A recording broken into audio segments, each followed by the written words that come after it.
Bismillahirrahmanirrahim. Assalamu alaikum, dear students. I am your physics teacher, Engineer Muhammad Yamin, and you are watching my YouTube channel, The Quantum Realm. FSC Physics Part 1 New Syllabus, Chapter number 12, Nuclear and Particle Physics. इस chapter में से last time हमने एक topic start किया था radio activity का। अपने पिछले लेक्चर में हमने रेडियो एक्टिविटी को डिफाइन किया और डिस्कवरी पे बात की। देन हमने डिफरेंस देखा था natural radioactivity and artificial radioactivity. Then हमने इंट्रोडक्शन देखा alpha, beta and gamma rays का।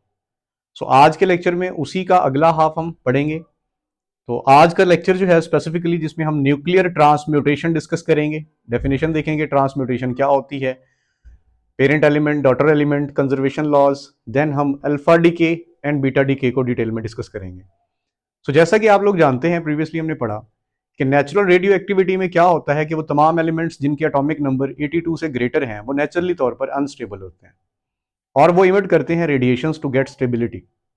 अब कोई भी हैवी एलिमेंट जिसका एटॉमिक नंबर 82 से ग्रेटर होगा, जैसे यूरेनियम की एग्जांपल हमने ली, वो रेडिएशन इमिट करेगा स्टेबल होने के लिए। एज अ रिजल्ट एक न्यू न्यूक्लियस की फॉर्मेशन होगी, एक नया एलिमेंट में कन्वर्ट होगा वो, जो कि रिलेटिवली ज्यादा स्टेबल होगा। देखते हैं आज का लेक्चर। तो स्टार्ट लेते हैं पेरेंट एलिमेंट से। पेरेंट एलिमेंट क्या होता है? The original element is called parent element, और इस एलिमेंट का जो न्यूक्लियस होगा उसे पेरेंट न्यूक्लियस कहेंगे। रेडियो एक्टिविटी को समझते हुए हमारे पास जो ओरिजिनल एलिमेंट का न्यूक्लियस होगा वो पेरेंट न्यूक्लियस है, जिसका डिके होना है, रेडियो एक्टिव डिके। इसी तरह डॉटर एलिमेंट क्या होता है? The new element formed due to radioactive decay is called daughter element. तो रेडियो एक्टिव डिके के रिजल्ट में बनने वाला न्यू एलिमेंट या न्यू न्यूक्लियस, जो न्यू एलिमेंट होगा उसे डॉटर एलिमेंट कहेंगे, और जो न्यू न्यूक्लियस बनेगा as a result of radioactive decay उसे हम क्या कहेंगे? Daughter nucleus. Students, radioactivity के प्रोसेस में कुछ लॉज हैं जो कंजर्वेशन लॉज जो ओबे होते हैं, तो उनको हम स्टेप बाय स्टेप देखते हैं। फर्स्ट लॉ हमारे पास है law of conservation of charge. Radio activity के इस प्रोसेस में चार्ज जो है वो कंजर्व रहता है। सेकेंड पे है law of conservation of mass, total mess भी कंजर्व रहेगा। Law of conservation of energy, energy भी कंजर्व रहेगी। And law of conservation of momentum, momentum भी कंजर्व रहेगा। तो ये बेसिक 4 फंडामेंटल लॉज हैं जो ओबे होने चाहिए। तो यस, ये चारों लॉज यहां पे एप्लीकेबल रहेंगे, वैलिड रहेंगे। तो इनको स्टेप बाय स्टेप हम समझेंगे किस तरह ये लॉज जो हैं वो एप्लीकेबल रहते हैं। ऑल दो कहीं पे अगर मैस डिफरेंस क्रिएट हुआ तो वो आइंस्टाइन की इक्वेशन E = mc² के अकॉर्डिंग एनर्जी में कन्वर्ट होगा। कहीं भी अगर जो हमारे पास रिएक्टेंट साइड है, जो पेरेंट न्यूक्लियाई है, उसका मैस अगर ज्यादा है और डॉटर न्यूक्लियाई का मैस कम है, प्लस अल्फा रेज या बीटा रेज जो भी रेडिएशन इमिट होती है, तो वो मिसिंग मैस हम निकालेंगे। वो डिफरेंस मैस जो भी आएगा वो in term of energy release होगा। तो लेटर ऑन उसे भी डिस्कस करते हैं। तो देखते हैं सबसे पहले अल्फा डीके क्या होता है।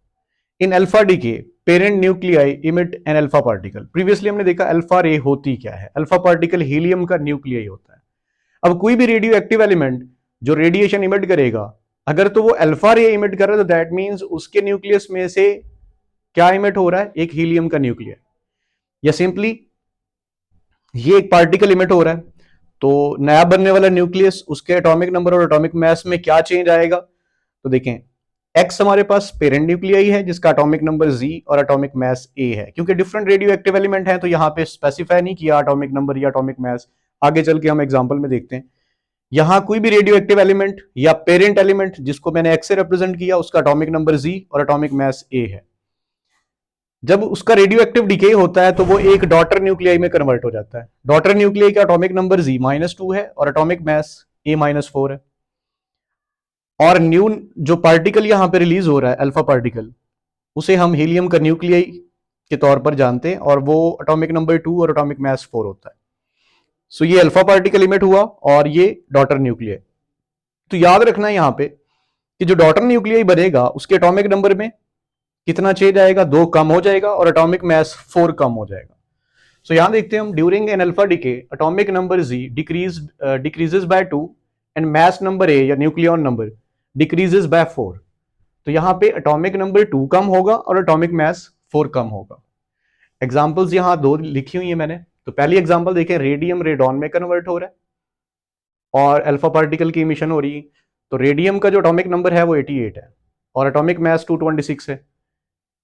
और डॉटर न्यूक्लियाई जो यहाँ पे बन रहा है ये पेरेंट न्यूक्लियाई है और ये डॉटर न्यूक्लियाई, इसका एटॉमिक नंबर 86 और atomic mass 222 plus alpha particle, क्या एटॉमिक नंबर है 2 और एटॉमिक मास 4। अल्फा पार्टिकल क्या है स्टूडेंट्स? हीलियम का न्यूक्लियस जिसमें 2 प्रोटॉन और 2 न्यूट्रॉन होते हैं। तो अब यहां पे क्योंकि मैंने प्रीवियसली आपको बताया कि ये लॉज वैलिड रहने चाहिए, तो पहले दो लॉज हम अभी इसको वेरीफाई कर लेते हैं, law of conservation of charge and mass. देखें इस तरफ जो टोटल चार्ज नंबर है वो 88 है और इक्वेशन की राइट साइड पे जो टोटल चार्ज नंबर है 86 यहां पे है और 2 यहां पे, इन दोनों को ऐड करें तो उतना ही है जितना left hand side of equation है। तो यहां पे 88 है टोटल चार्ज नंबर, इस साइड पे भी 88 है। इसी तरह मास नंबर को देखें, सेकेंड लॉ हमारा क्या था? Law of conservation of mass. यहां पे टोटल मास 226 है, तो राइट साइड पे देखें 222 प्लस 4, यहां पे भी कितना बनता है स्टूडेंट्स? यहां पे भी 226 बनता है। तो चार्ज भी कंजर्व रहा और मास भी कंजर्व रहा। इसी तरह सेकेंड एग्जांपल देखें आप, जिसमें यूरेनियम क्या हो रहा है? रेडियो एक्टिव डिके हो रहा है इसका और ये थोरियम में कन्वर्ट हो रहा है।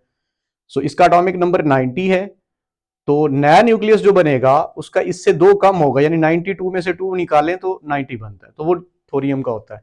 इसी तरह यूरेनियम का ये जो आइसोटोप है स्पेसिफिकली, वैसे यूरेनियम के डिफरेंट आइसोटोप्स हैं, यूरेनियम 235 की स्टोरी भी हम नेक्स्ट पढ़ेंगे। यहाँ यूरेनियम 238 की बात हो रही है। सो एटॉमिक मास 4 कम होना चाहिए, तो 238 में से 4 माइनस करें 234 बनेगा, और ये with the emission of alpha particle. अब स्टूडेंट्स यहाँ पे देखें तो 90 प्लस 2 92 होता है और लेफ्ट साइड पे भी 92 है। इसी तरह एटॉमिक मास को देखते हैं हम, यहाँ 234 प्लस 4 238 और लेफ्ट साइड पे भी 238 मौजूद है, तो मास भी कंजर्व है और चार्ज भी कंजर्व है। नेक्स्ट हम डिफाइन करते हैं ट्रांसम्यूटेशन को। ट्रांसम्यूटेशन क्या है? The transition of one element into another is called transmutation. ये जो एक एलिमेंट की ट्रांजिशन हो रही है as a result of radioactive decay, एक एलिमेंट से दूसरा एलिमेंट बन रहा है, इसे हम क्या कहते हैं students? Nuclear transmutation. As a result of radioactivity ये प्रोसेस हो रहा है और प्योरली न्यूक्लियर मैकेनिज्म है, जो न्यूक्लियस के चेंजेस में आप पढ़ते हैं, यहाँ पे देखते हैं, तो इसको न्यूक्लियर ट्रांसम्यूटेशन का नाम दिया जाता है। तो डेफिनेशन क्या है इसकी? The transition of one element into another, और transition of one nucleus into another nucleus is called nuclear transmutation. Next हम समझते हैं डिसइंटीग्रेशन एनर्जी या क्यू वैल्यू क्या होती है। So mass of parent nucleus is greater than the total mass of the daughter nucleus and the alpha particle. Students first of all तो समझें, ये parent nucleus है हमारे पास और ये daughter nucleus है, इसके साथ मौजूद हैं अल्फा रेज। तो जब इनके मैसेज कैलकुलेट किए रहते हैं, एक तो मैस नंबर से आप मैस देख रहे हैं, दूसरा इन न्यूक्लियस के जो फ्रैक्शनल मैसेज होते हैं, जो कि आप टेक्स्ट बुक के टेबल से भी देख सकते हैं और वैसे भी सर्च आउट कर सकते हैं इसको, उन मैसेज की बात हो रही है। ऑल्दो इनमें डिफरेंस बहुत कम होगा और आप जानते हैं एक स्मॉल डिफरेंस इन मैस भी अच्छी खासी एनर्जी रिलीज करता है। तो यहां पे हम देखते हैं कि इन दोनों का जो कंबाइन मैस है प्रोडक्ट साइड पे, ठीक है स्टूडेंट्स, ये डॉटर न्यूक्लियस का मैस प्लस अल्फा पार्टिकल का मैस, ये इन दोनों का कंबाइन मैस कम होता है। किससे? जो हमारे पास पेरेंट न्यूक्लियस का मैस है उससे, यानी कि पेरेंट न्यूक्लियस जो हमारे पास मौजूद है इसका मैस ज्यादा है as compare to daughter nucleus plus alpha particle. तो ये जो मैस डिफरेंस है वो स्टूडेंट्स कन्वर्ट होगा according to Einstein equation E equals to mc square energy में, ठीक है। तो इसमें से कुछ मैस एनर्जी में कन्वर्ट होगा और वो एनर्जी कहां जाएगी? वो एनर्जी इस अल्फा पार्टिकल को एज काइनेटिक एनर्जी मिलेगी। ऑल्दो सारी एनर्जी नहीं मिलती, बट ऑलमोस्ट आप कह सकते हैं सारी एनर्जी, तकरीबन 98% एनर्जी इसी अल्फा पार्टिकल को मिलती है in form of kinetic energy. याद रखना है आपने। सो ये जो मैस डिफरेंस क्रिएट होगा, वो मैस डिफरेंस से एक एनर्जी डिफरेंस आएगा, और वो एनर्जी डिफरेंस क्या है कि वो एनर्जी रिलीज होगी जब इसका रेडियो एक्टिव डिके होगा। तो डेफिनेशन देखिए, मैस ऑफ पेरेंट न्यूक्लियस, ये पेरेंट न्यूक्लियस है दोनों, इनका जो मैस है is greater than the total mass of the daughter nucleus and the alpha particle. इन दोनों का मैस, किसी एक को देख लें आप, यूरेनियम का मैस ज्यादा है थोरियम प्लस अल्फा पार्टिकल के कंबाइंड मैस से। Thus the total mass energy equals to mc square of the decay product, ये डिके प्रोडक्ट है हमारे पास, is less than the mass energy of the original nuclide. तो definitely students, अगर इनका mess कम है तो मैस के इक्विवेलेंट जो एनर्जी होती है according to Einstein equation E equals to mc square, हर मैस के इक्विवेलेंट एक एनर्जी होती है। तो इन प्रोडक्ट साइड का जो मैस एनर्जी है, यानी मैस के इक्विवेलेंट जो एनर्जी है, that is less as compare to mass energy of original nuclide. तो इसके मैस के इक्विवेलेंट एनर्जी ज्यादा है और इन दोनों के मैस के इक्विवेलेंट एनर्जी कम है, रेस्ट मैस एनर्जी की बात हो रही है। तो बाकी एनर्जी कहां गई, वो इस हीलियम पार्टिकल यानी अल्फा पार्टिकल को एज काइनेटिक एनर्जी मिलेगी और कुछ एनर्जी रिलीज भी होगी। सो ये जो डिफरेंस है मैस एनर्जी का, इस डिफरेंस ऑफ मैस एनर्जी को क्या कहा जाता है स्टूडेंट्स, डिसइंटीग्रेशन एनर्जी क्यू और दी क्यू वैल्यू।